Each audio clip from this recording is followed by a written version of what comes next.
All right, I started the recording on my end. This is beautiful. Thank you. All right, so let me just finalize about pulling up. So Jeremiah, any idea who's going to attend today, what our audience looks like? So our audience is going to be primarily right now Baha'is and some friends, but Okay. it's going to be everybody in the end. So right now we're on YouTube Live. So hi everybody who's joining us. So past, present, future. We have some people are joining us now for the live meeting, and then this is going to be posted on YouTube so that those who are joining us after who haven't been able to watch this live, they can join in and catch up, I guess. So we are live now on YouTube. Everyone, I would like to introduce on behalf of the Clearwater Baha'is in Clearwater, Florida, our speaker, David Langness. He's a staff writer and editor at Baha'iTeachings.org. This week's topic is teaching the Baha'i faith online. So a little intro, and you can find this intro until our next event that we're posting for next week. We have this introduction that could, I guess, frame what we're talking about today. When Payam Zamani started the website Baha'iTeachings.org in 2012 and brought David Langness on as its first editor, they wanted to utilize the vast reach of the online medium through the written and spoken arts to spread the teachings of Baha'u'llah. This quote is from Baha'u'llah. O ye beloved of God, repose not yourselves on your couches, nay, bestir yourselves as soon as ye recognize your Lord, the Creator, and hear the things which have befallen him, and hasten to his assistance. Unloose your tongues, and proclaim unceasingly his cause. The source is Gleanings from the Writings of Baha'u'llah, page 329. Baha'iTeachings.org has now become a powerful global teaching tool for the faith, with an audience of millions of people, most of them seekers of the Baha'i faith. Join David Langness on Sunday, July 26th, today, right now, as he discusses the imperative to teaching the faith through the written and spoken word, and how individuals and communities can join in. Effort must be made that slumbering souls may be awakened. Now, this is a quote from Abdu'l-Baha. Effort must be made that slumbering souls may be awakened. The heedless become vigilant, and that the divine teachings, which must constitute the spirit of this age, may reach the ears of the people of the world, may be propagated in the press and set forth with brilliance and eloquence in the assemblages of men. This is from selections from the Writings of Abdu'l-Baha, page 223. So with that being said, David, hi. Hi, John. Thank you. Thank you for joining us. So it's pleasure. all yours. Thank you very much. Gosh, I wish I could see everybody who is here, but I can't see everyone. So welcome.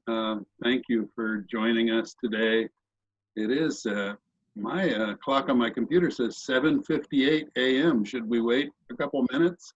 Yeah, we can wait a couple minutes to actually start the presentation, but we can do introductions. First off, you have on your screen, because you're on Zoom, we're all on Zoom, you have the ability to actually click on participants and see who's in the meeting. So there's a box that you probably minimized, and that minimized box may look like the talking colon and then the person's name that's talking. That's the box you want to enlarge. If you highlight that with your mouse, you'll have different view options. Great. So I usually will show the thumbnail video option, so it doesn't take too much room on the screen where you want to actually present from your PowerPoint. So only I'm not gonna worry about it, John. Don't worry. Okay, cool. And then other things are for all our participants joining us today. Please comment if you're on YouTube or Facebook. We'll be looking and be answering your question live.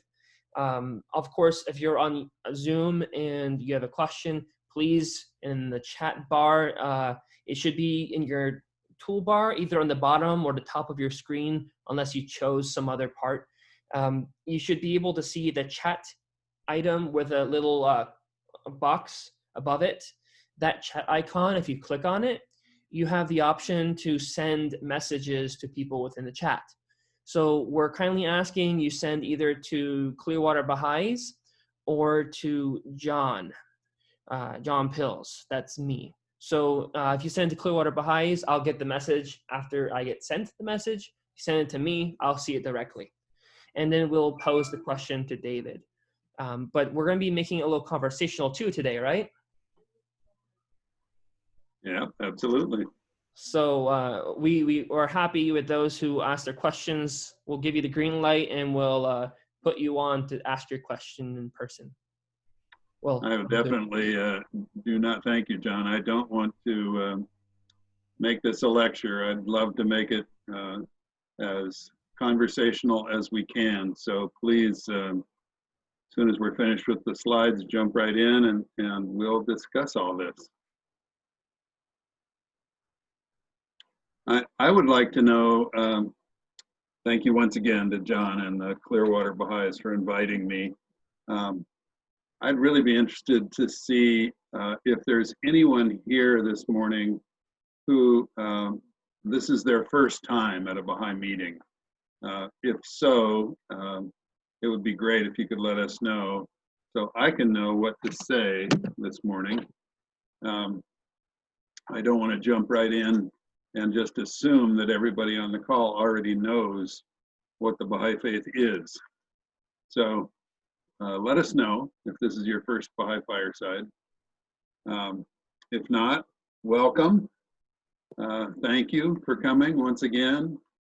This is an unusual experience for me. I don't do a lot of Zoom work except with the Baha'i teaching staff.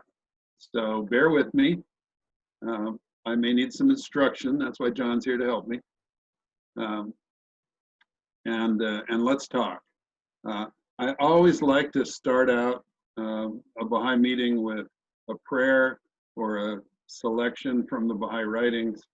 So I've chosen one this morning from a book called Tablets of Baha'u'llah. And if anybody here, if this is your first Baha'i Fireside, Baha'u'llah was the prophet and founder of the Baha'i faith in the 19th century.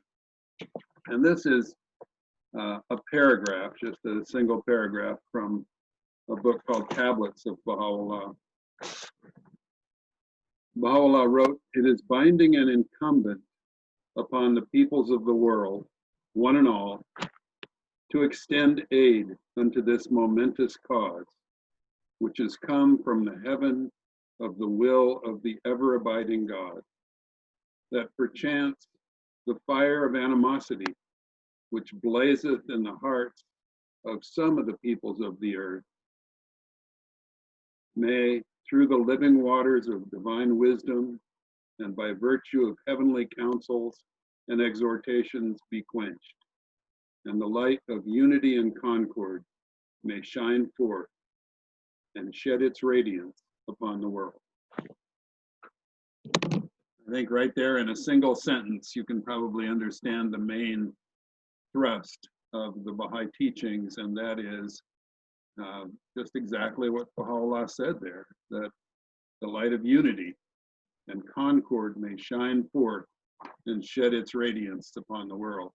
That's really what the Baha'i faith is about. Oneness, unity, the gathering together of all the people of the world in one unified body. I guess you could say that's the goal of the Baha'i teachings, really, is unity. So we're going to talk a little bit this morning about some of my experiences in the last 8 years teaching the Baha'i faith online. We started Baha'u'llah.org in 2012 with the idea that there were many, many spiritual seekers, people who were looking for some spiritual sustenance online.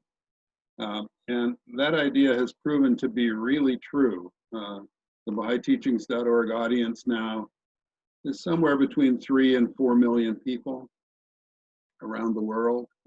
We have, of course, the site in English, but we also have a site in Spanish. There are other Baha'i communities around the world, Russia, some in and around China that have adopted the Baha'i teachings model and are now presenting sites with the same idea and some of the same content. And we also encourage local Baha'i communities like Clearwater to utilize all of the material that's there on Baha'i teachings. Let me tell you how it works. We have new content on BahaiTeachings.org every day. So really what it is it's an online newspaper or magazine. There are at least 2 new articles every morning that we publish. And that means that in 8 years, we're approaching now about 6,000 articles that we've published from, I would guess, 500 or so writers and contributors. It's been a wonderful experience because we've learned a lot. We've learned, gosh, you know, how do we present all these various opinions? You know, the Baha'i faith has no clergy. Baha'is, there are no Baha'i priests or ministers or rabbis. And so every Baha'i really is equal. And every Baha'i's opinion counts equally. Of course, they're only opinions. They're not, this is not an official site of the Baha'i faith, but they're really informed opinions. They're interesting, and some of them may even be differing opinions. So BahaiTeachings.org is a site that's dedicated to presenting the Baha'i faith and its principles to others from the perspective of Baha'is' individual opinions. It's pretty fascinating that way. So let's go through these slides, unless there are any major questions immediately. I'll start through these. This is a little quote from Abdu'l-Baha. He said, "If only thou couldst know what a high station is destined for those souls who are severed from the world, are powerfully attracted to the faith, and are teaching under the sheltering shadow of Baha'u'llah. Consecrate thyself to service in the cause of God. Limit thy thoughts to teaching the faith." Pretty fascinating to me, that kind of direct guidance from Abdu'l-Baha, who, those of you who this is your first fireside, Abdu'l-Baha was the son of Baha'u'llah and the head of the Baha'i faith after his father's passing. Limit thy thoughts to teaching the faith. And I should tell you that Baha'is do not proselytize. We do not go out and try to tell others about the Baha'i teachings unless they ask.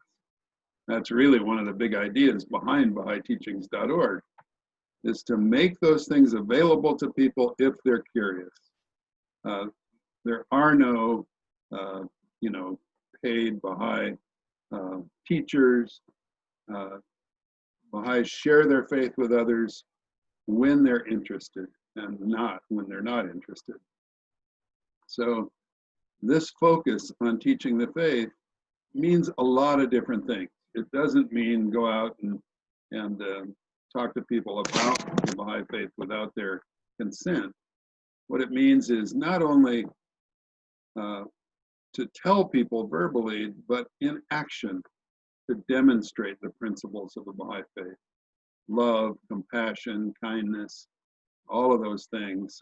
Abdu'l-Baha said at one point that Baha'is should best demonstrate their beliefs through their actions. All right, let's move to the next one here. I don't know if you can see this photograph very well, but it's actually a picture of Abdu'l-Baha on a ship called the USS Cedric. It was taken on December 5th, 1912, as Abdu'l-Baha was leaving North America. He had just spent 8 months, 239 days in the United States and Canada, traveling from place to place,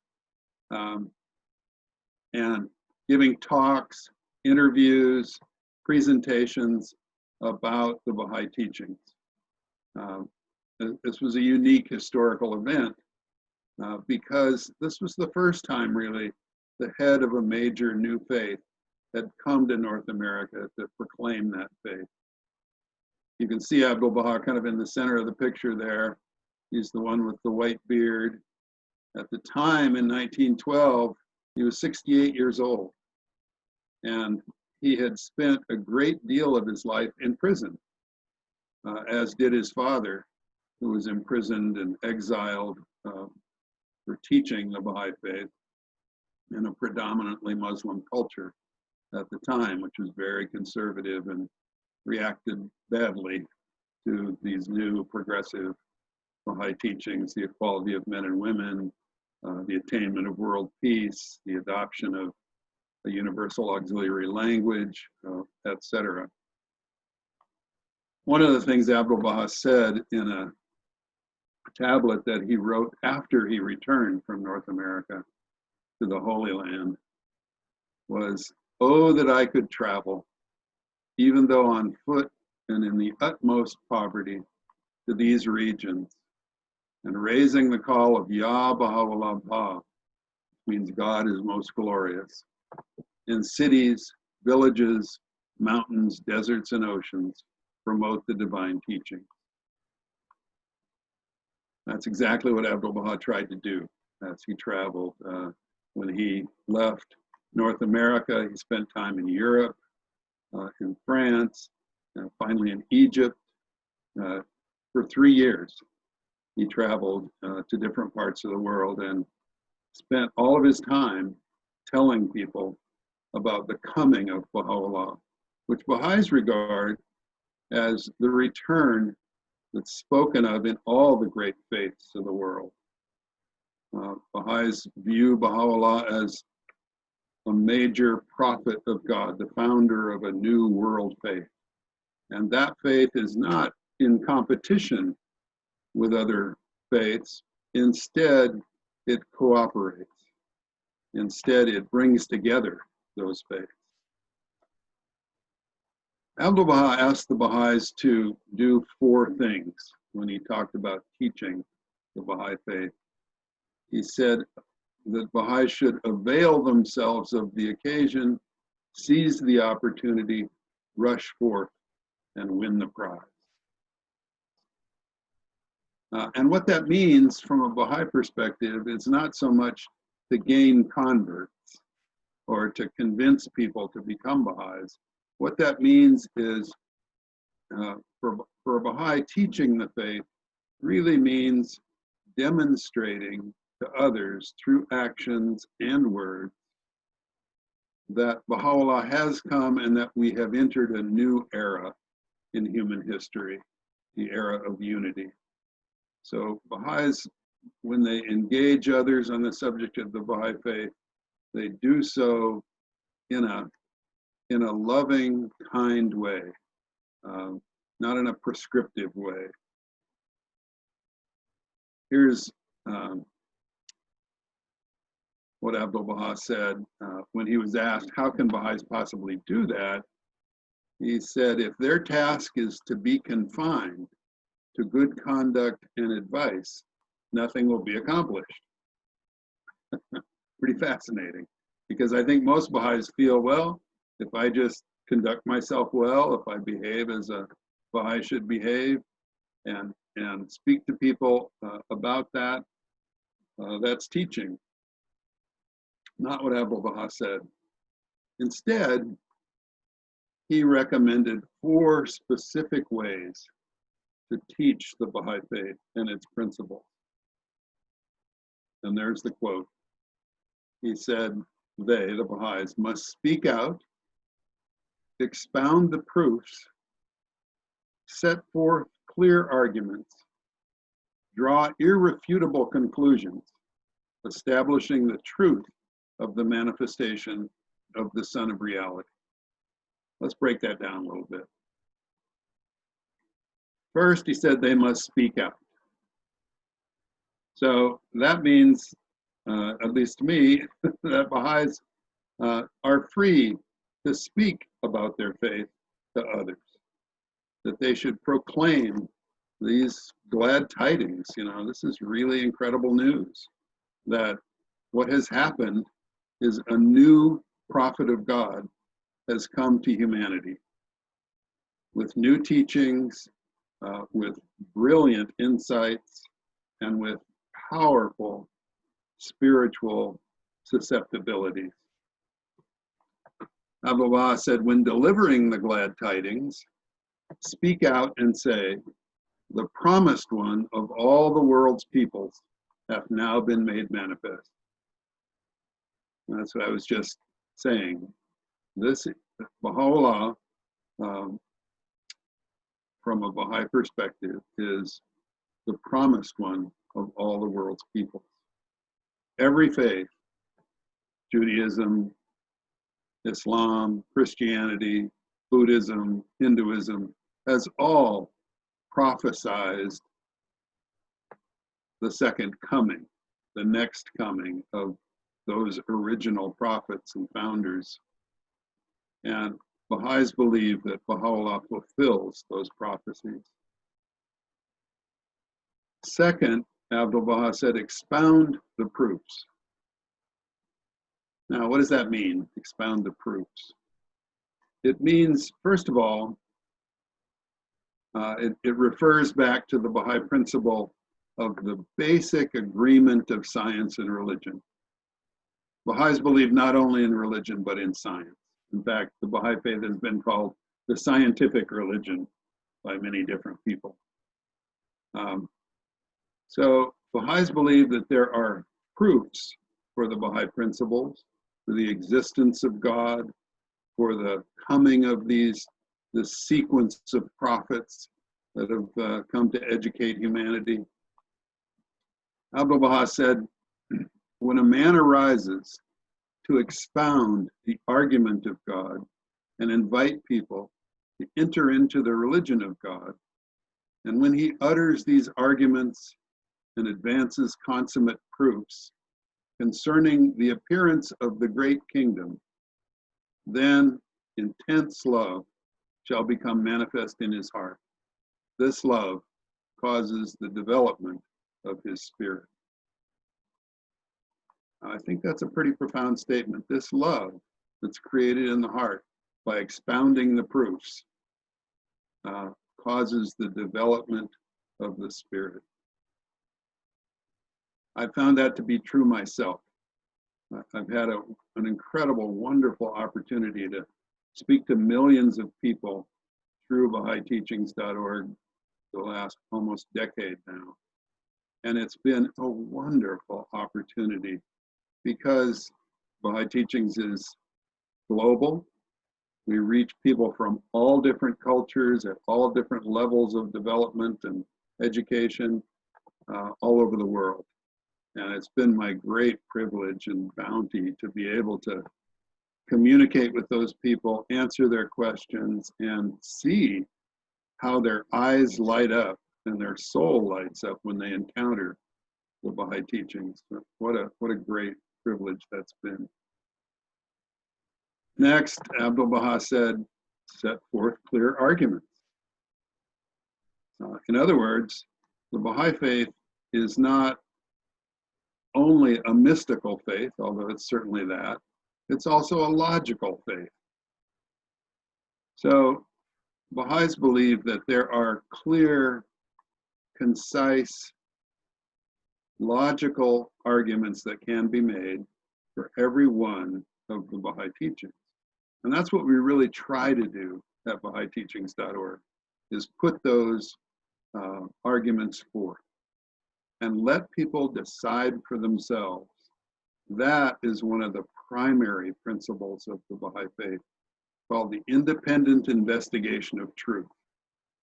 It's really the reason why Baha'is have no clergy. That means that it's everyone's responsibility individually to investigate truth for themselves and decide what it is. All right, Abdu'l-Baha said, public opinion must be directed toward whatever is worthy of this day. And this is impossible except through the use of adequate arguments and the adducing of clear, comprehensive, and conclusive proofs. That means for Baha'is a whole host of things. But it first of all means that if a Baha'i wants to teach the faith and transmit its great spiritual power and truth to others, he first has to teach himself. You know, and that's one of the things Baha'u'llah said, first teach yourself.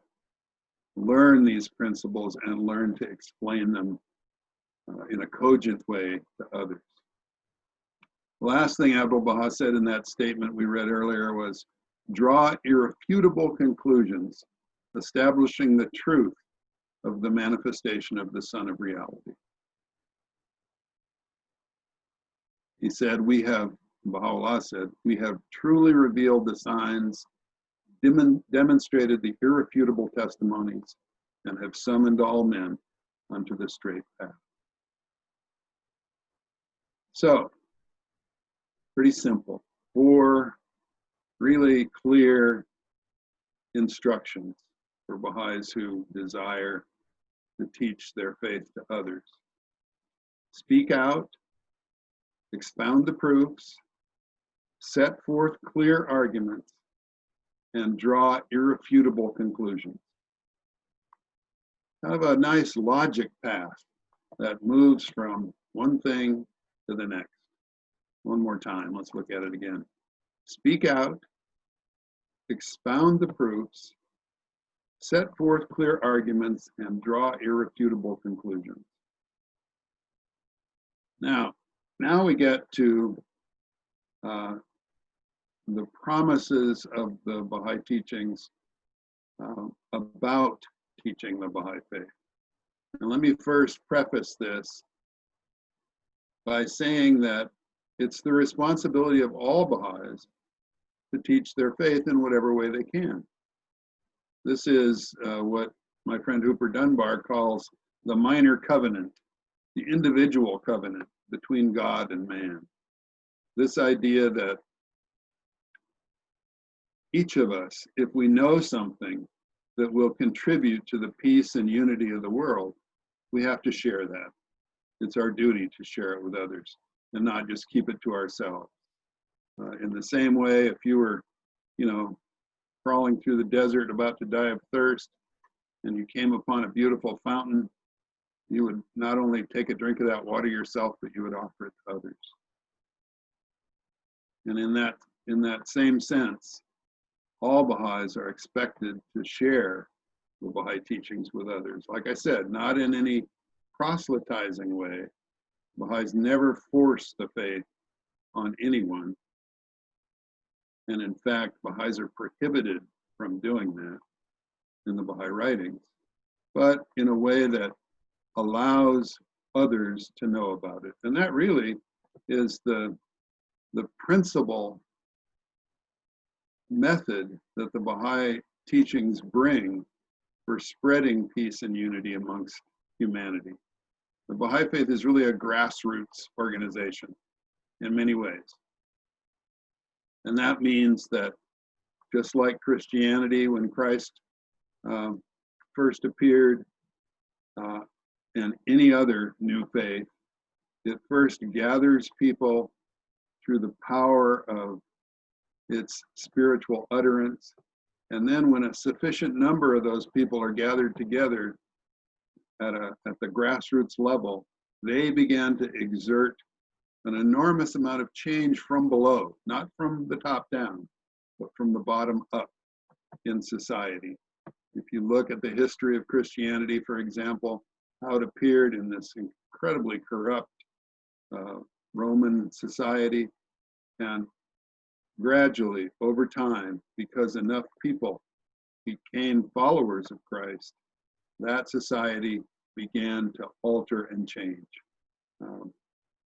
really in consequential ways. So, the teaching work should be actively pursued by the believers because divine confirmations are dependent upon it. What does that mean? This is what Abdu'l-Baha said. Should a Baha'i refrain from being fully, vigorously, and wholeheartedly involved in the teaching work, he will undoubtedly be deprived of the blessings of the ABahá'í kingdom. That's a scary quote to me. It was Hooper Dunbar who first told me about this one, and he said, I don't want you to read this until you're ready. You know, it's frightening. And it is in some ways. The ABahá'í kingdom, by the way, for those of you who haven't heard that term before, means the next world, the afterlife, the place we all go after we leave this physical plane. Baha'is, by the way, don't believe in physical places called heaven or hell. There's just one next world, one afterlife, and all of us reap the rewards of this life there. Abdu'l-Baha said in that same passage, O ye servants of the Blessed Beauty, that's another title for Baha'u'llah. It is clear that in this day, confirmations from the unseen world are encompassing all those who deliver the divine message. Should the work of teaching lapse, these confirmations would be entirely cut off, since it is impossible for the loved ones of God to receive assistance unless they teach.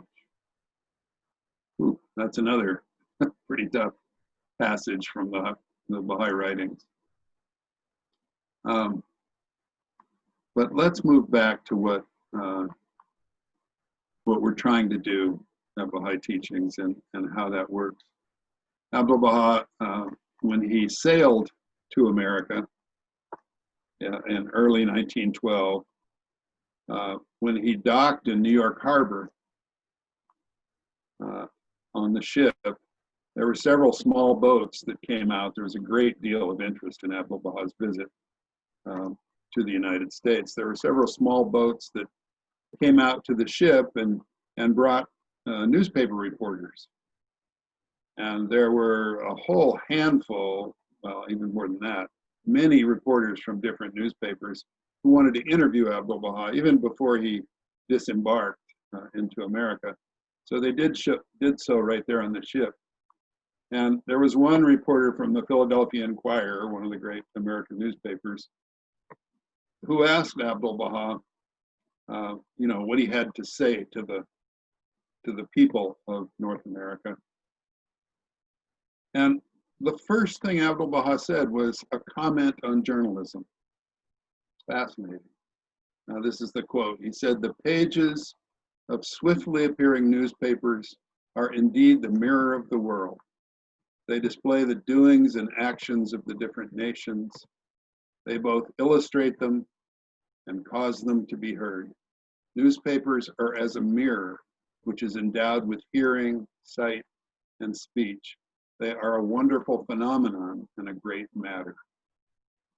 When I read this quote, I think that Abdu'l-Baha was not just talking about paper and ink. The pages of swiftly appearing newspapers. What does that mean to you?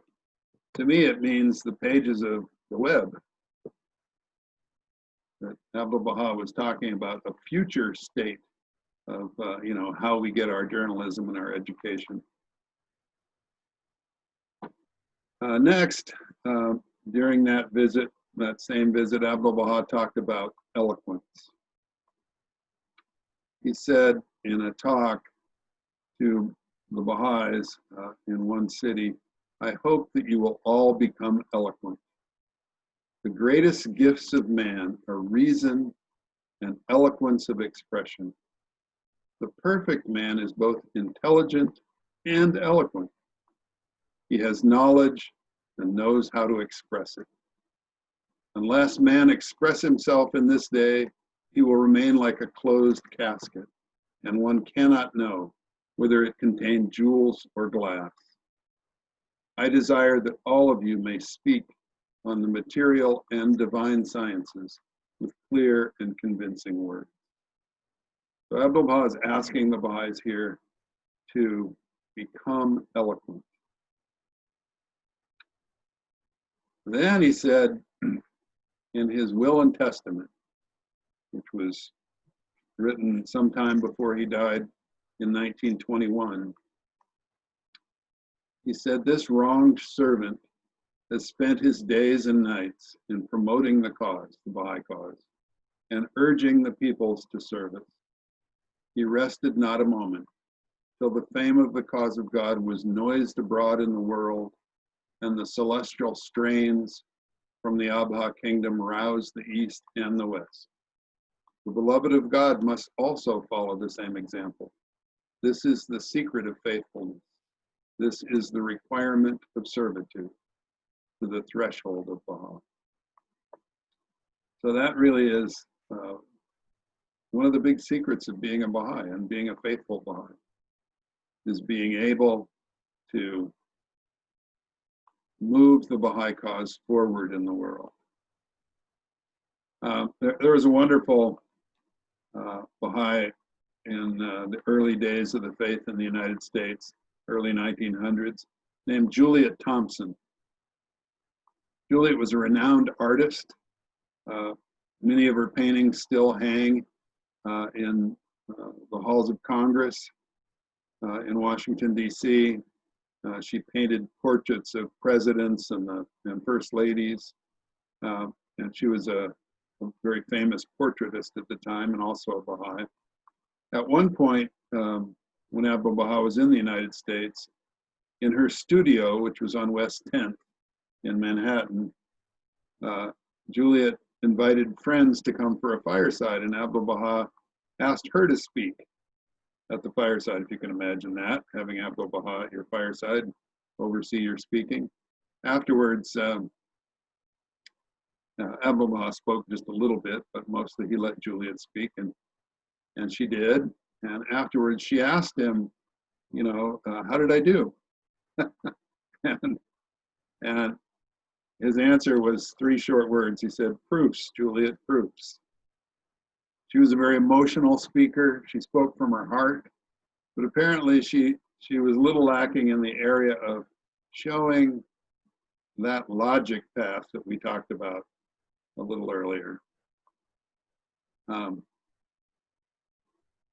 What Abdu'l-Baha meant by proofs was rational arguments. And he says it right here from a book called Some Answered Questions. The word of God is as clear as the sun. This is a spiritual argument, but it cannot be presented to the material philosophers at the outset. Rather, we must first present the rational arguments, and only afterwards the spiritual. The rational arguments. So as Baha'is, we have to figure out, okay, not only what do we believe, but how do we believe those things? What are the rational arguments and the proofs for the things we believe?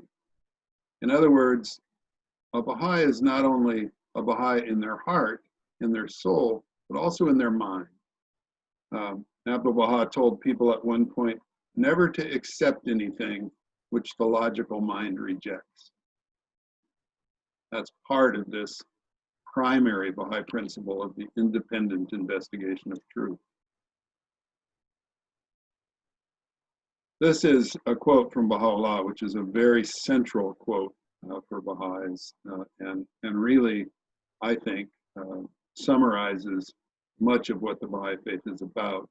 Today, victory neither hath been nor will be opposition to anyone, nor strife with any person, but rather what is well-pleasing is that the cities of men's hearts, which are under the dominion of the hosts of selfishness and lust, should be subdued by the sword of the word, of wisdom and of exhortation.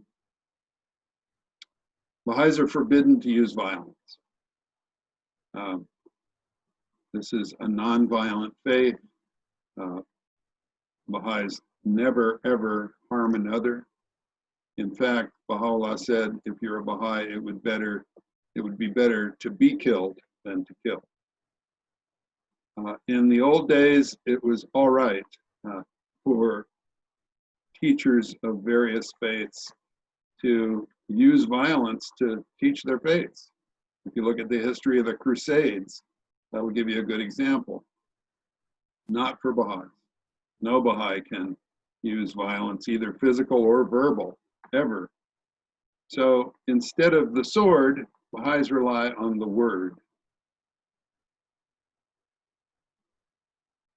They do that by using convincing arguments and proofs. And that's what we try to do at Baha'i Teaching, is each essay that we publish, every article, has to have a logic path. It has to move through a series of arguments for the premise that people use. You probably all learned this in your composition classes in high school or college. You know, the old essay form where people make a thesis statement and then they have to prove it. That's essentially what Baha'is do. Abdu'l-Baha said, "This wronged servant has spent his days and nights in promoting the cause and urging the peoples to service. The beloved of God must also follow the same example." Thank you.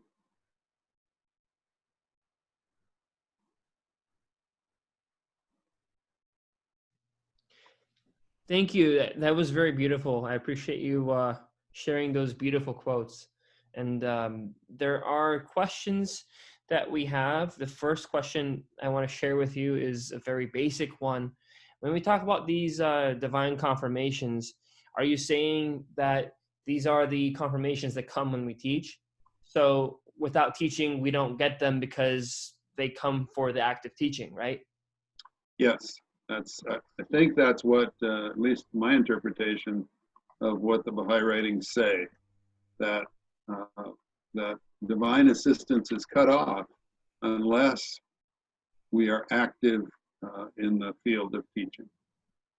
And another point about the rationalization, if you, I understand we're on the end slide, but if you could go back to it, that slide about rationalization when we're teaching. Let's see, which one was that, John? I'm looking. First, the rational arguments. This one? Yes, I think that's the one. Yeah. So the word of God is as clear as the sun. This is a spiritual argument, but it cannot be presented to the material philosophers at the outset.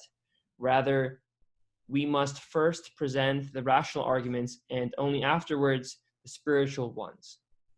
So would you think, or would you agree that the Some Answered Questions book itself, where Abdu'l-Baha is talking about scientific matters, or he's talking about matters that are not particularly to perhaps a church, if you will, they are talking with rationalization, and it's a model for Baha'is to follow?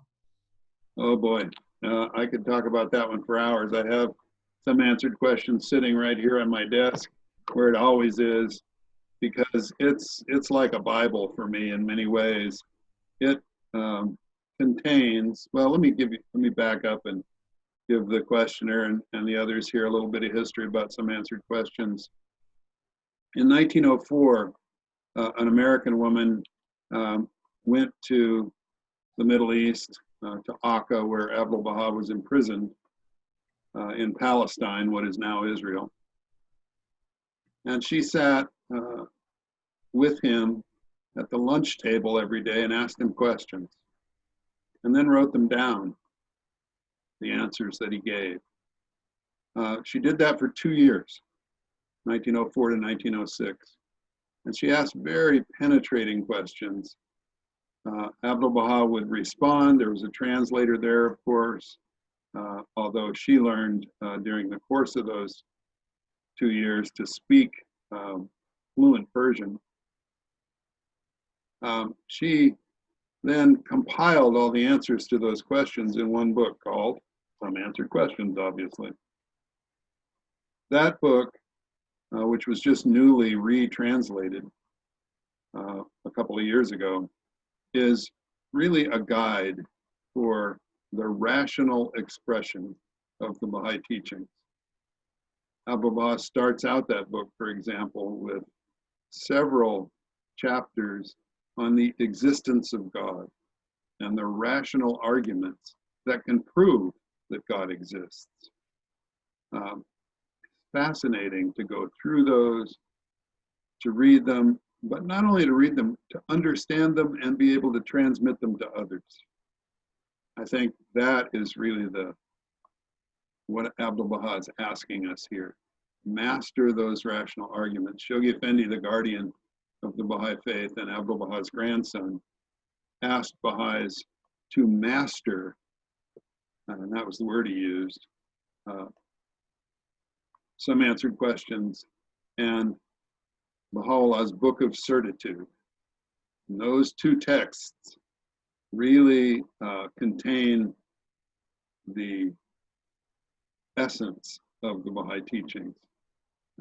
Baha'u'llah's Book of Certitude, written in the middle 1800s, was about the Baha'i principle called progressive revelation, which I've talked about already, but which really means that all of God's prophets and all of God's religions form a single system. They don't compete with each other. They're not, different warring faiths like many people think of them today. Instead, their original teachings all agree with each other.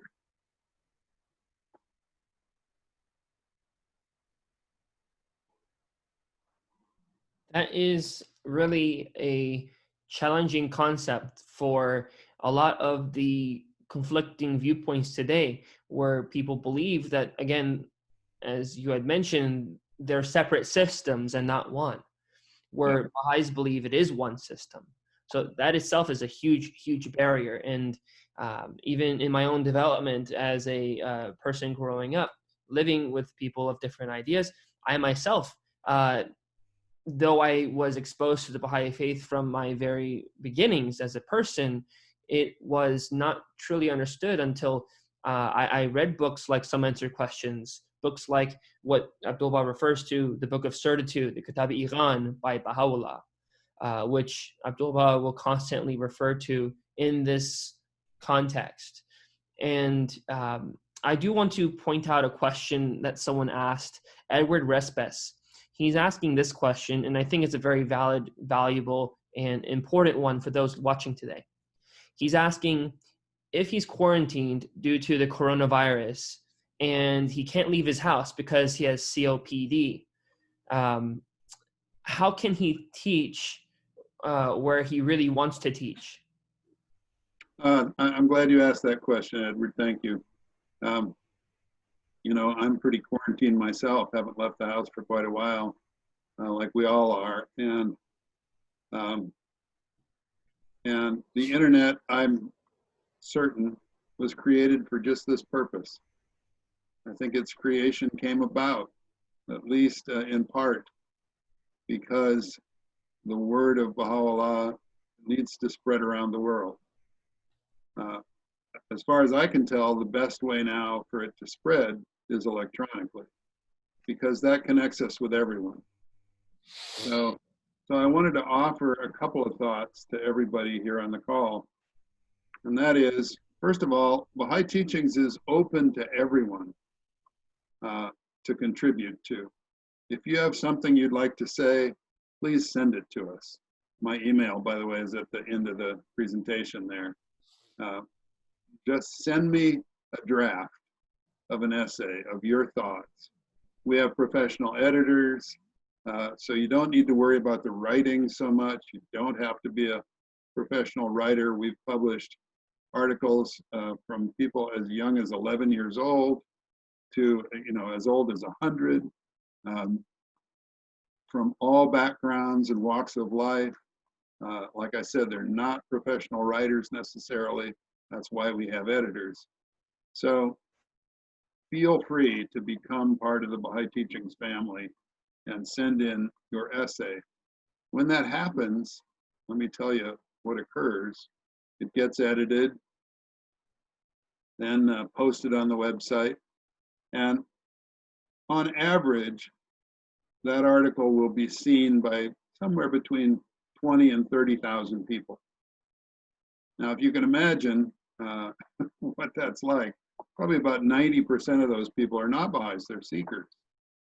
And they come to the site every day to learn more about the Baha'i faith.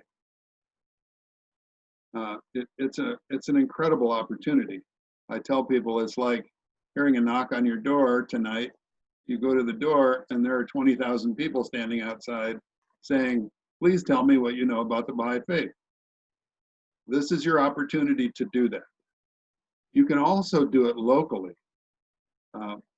Most Baha'i communities, and I know Clearwater is one of them, have their own websites. They're underutilized at this point, fairly new historically, and that means that local Baha'is can create their own content on those websites and promote them in their locality. It's really simple to do. Most people don't understand how social media works, but for an average of about $10, you can have Facebook, for example, just one example, promote what you've put on your local website. It's simple to do, really easy through Facebook, and we've done that. It has reached interested people in local communities. Also, if you don't want to do it that way, all of the material on BahaiTeachings.org is free and free of copyright. We don't copyright anything. We encourage local Baha'i communities to use it in their newsletters, on their websites, etc.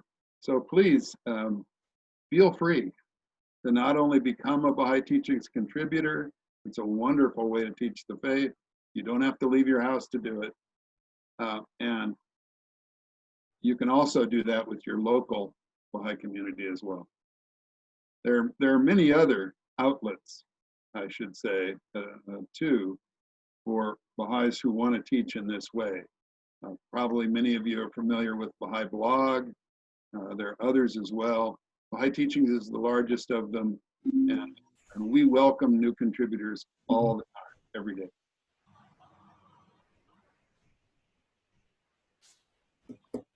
All right, so we have a question next from Payam. Payam, can you just ask your question? Sure, can you hear me? Yes, we can. Just ask your question and we'll get on. Hi, David. Thanks for the presentation. So, yeah, interestingly, you just brought up you're sending in articles to the Baha'i Teaching website. Just wondering, based on your presentation, like, I was just wondering about the formatting of your articles. You know, is this how you go about formatting, editing the articles that you would publish on the website, i.e., through rational arguments and then to the spiritual? Is this kind of the way that you try and maybe promote people to write in that fashion, or is it something that you guys just maybe try and edit the articles to do so in that fashion? Good question, Payam. Thank you. We've published a whole host of different approaches. We try not to impose our preferred approach on everyone. We have published poetry, fiction, personal memoir type stories, many articles about how I became a Baha'i, for example, written from very different perspectives, cultures, ages, genders, races, etc. We publish a whole host of articles all the time on contemporary issues and how the Baha'i teachings relate to those issues. We try to take a very, pardon the expression, a very Catholic point of view. That's Catholic with a small c, which means, welcoming of all points of view. And so don't worry so much if you're writing a draft essay for Baha'i teachings about the format. I personally really like, because of the things I presented this morning, I personally really like a series of rational arguments that back up a thesis, but that's because I used to be an English professor. It doesn't have to be in that form. It can be in whatever form you think works best to teach the Baha'i faith from your perspective. We really want a diversity of perspectives, not just one. So next question we have is from Alex Boyson. I'm going to mute him so he can ask. Alex? Yes, thank you for this inspiring presentation. I was wondering, I have a couple of questions for you. The one is, could you tell us something about the economy of the Baha'i teachings? Sure. Site and expenses you have, and how we can best support it. Thank you, Alex. That's the first question. Yeah. Okay. You can go. I can answer it if you like. Okay, thanks. The Baha'i Teaching Site is an individual initiative. An internet entrepreneur, Silicon Valley, very successful entrepreneur named Payam Zamani, supports it financially, started it and continues to support it through his business, which is called One Planet. Payam has very generously supported it since the beginning. We now have a staff of, I think, about 10 people that work part-time or full-time on the site. And we coordinate and consult all the time on a constant basis with the National Spiritual Assembly of the Baha'is of the United States, other NSAs, and the Universal House of Justice. So while Baha'i Teachings is not an official outlet of the faith, we work closely with the administrative institutions of the faith. They do not support Baha'i Teachings. It's supported entirely as an individual initiative. And so far, we've never done any advertising to support it, nor have we sought any contributions because it's an individual initiative. That may change as we grow and get more widespread around the world. But for the last 9 years, that's the way it's been.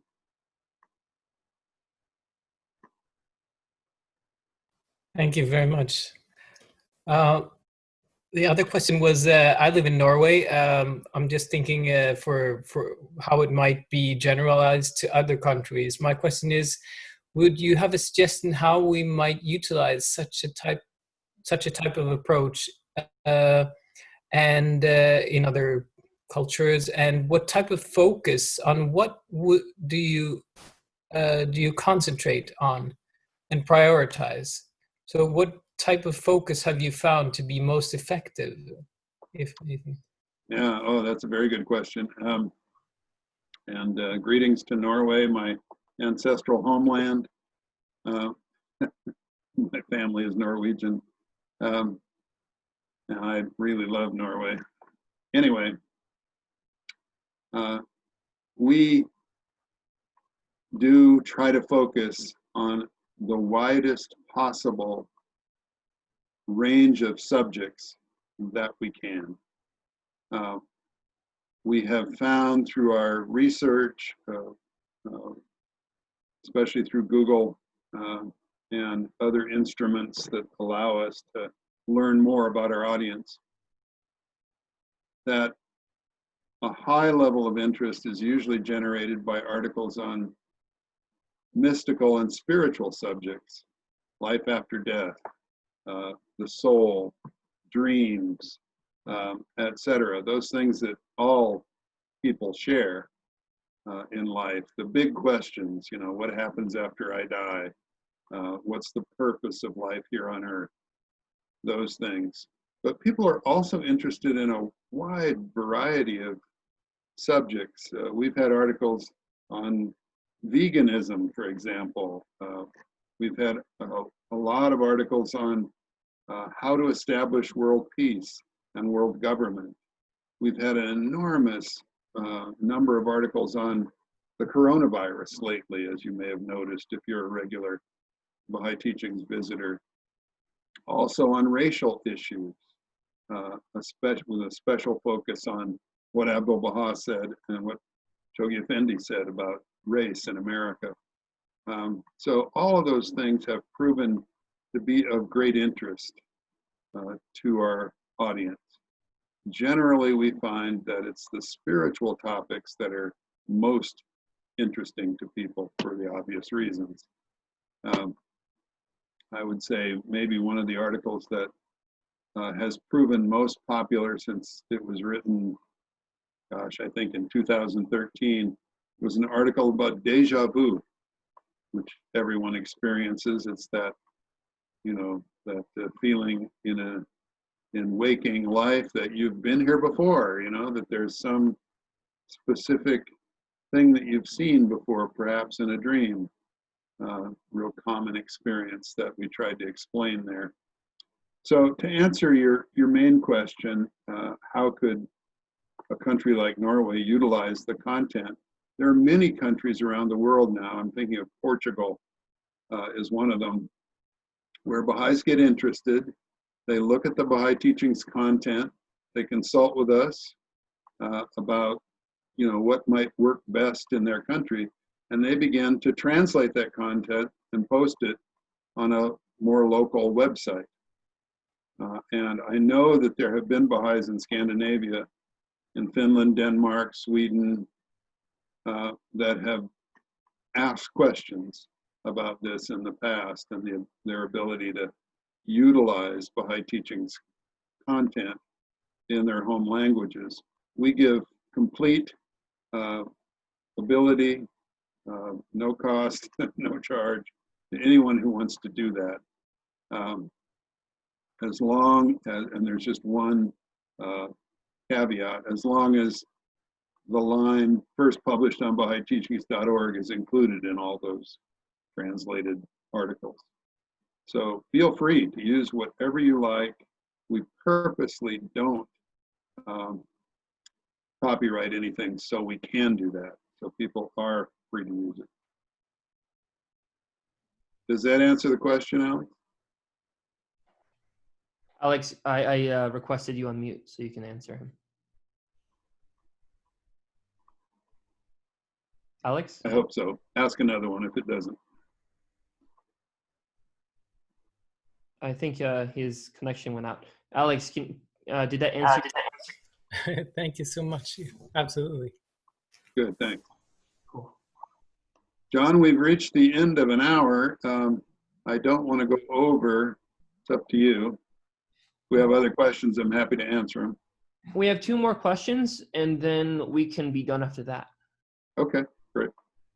So the next question is from Karen. She had asked it earlier.